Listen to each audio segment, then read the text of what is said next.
Fala pessoal, tudo bem com vocês? Professor Edinaldo falando. E no vídeo de hoje a gente vai falar um pouquinho sobre mais um aumento nos combustíveis, né? E aí, por que que a gente tem tanto essa dificuldade, né? Por que que a gente depende tanto desses combustíveis fósseis? E por que que o petróleo é tão importante na nossa vida? Quando a gente fala sobre a questão do petróleo, né? Se você pegar ali a etimologia da palavra, né? A palavra petróleo, ela vem do latim, que significa óleo da pedra. Então, a ideia original, né, a gente tem petróleo, a gente tem dois tipos aí de produção. Você tem uma produção que a gente chama da produção onshore e tem a produção offshore. Quer dizer, tem a produção que é mais na terra e tem a produção que é retirada lá dos oceanos. No Brasil, via de regra, a gente tira através da Petrobras e a gente tem uma produção mais feita dos oceanos. Mas se você pegar em vários países do mundo, tem uma produção mais diretamente do solo. Então, muito tem relação com esse óleo que brota das pedras, né? Esse óleo que sai da própria pedra e que é muito utilizado desde os princípios aí da humanidade. Por conceito, o petróleo ele é uma mistura, ou seja, lá no petróleo você tem diferentes hidrocarbonetos. E se você lembrar lá da nossa química orgânica, os hidrocarbonetos são compostos orgânicos que são formados ali por carbono e hidrogênio. Então, basicamente, o petróleo é carbono e hidrogênio, mas são produtos diferentes que estão lá misturados nesse petróleo. E aí ele tem alguns outros componentes em menor escala, como nitrogênio, enxofre e o oxigênio.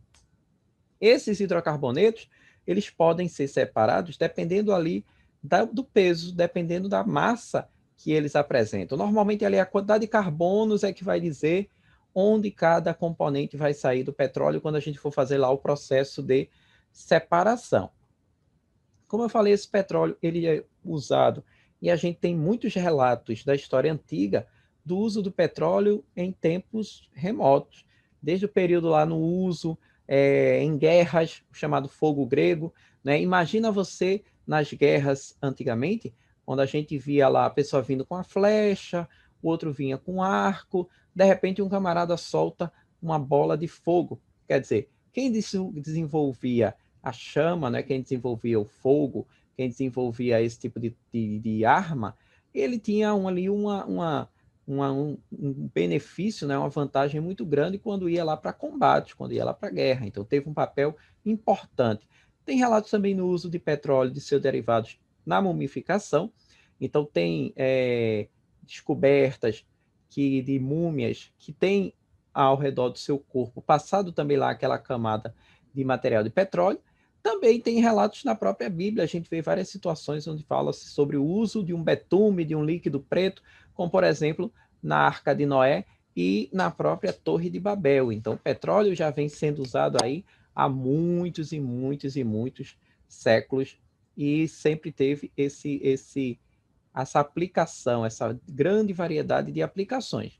Isso só aumentou e aí surgiram as chamadas sete irmãs, né, que eram sete empresas da área de combustíveis, da área de petróleo, que elas iam e promoviam lá a exploração do petróleo ao longo do mundo. Essa questão das sete empresas durou por muito tempo, mas era uma exploração que não era tão igual. Né? O país que era o país que tinha as reservas, terminava que ele ficava com a quantidade bem pequena do material, do lucro, que era proveniente desse petróleo. E isso fez com que eles parassem um pouquinho para repensar essa distribuição e se organizassem com a OPEP, né, que é a Organização dos Países Exportadores de Petróleo.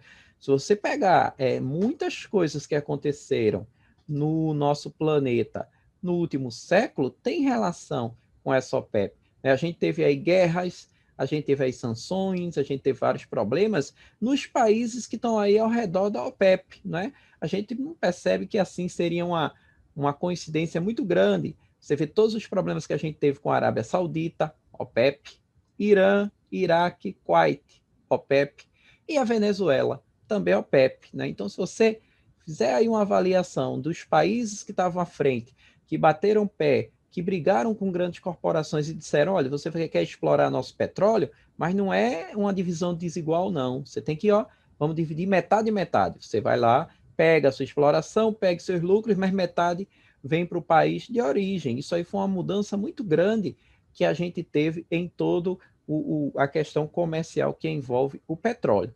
Isso repercutiu aqui no Brasil também, porque a exploração começou a chegar aqui. E aí surgiu a ideia de um movimento muito nacionalista, que tinha slogan, né, o petróleo é nosso, a participação do meio artístico, de políticos, quer dizer, todo mundo começou a atuar para buscar fazer com que o Brasil também não sofresse esse tipo de exploração.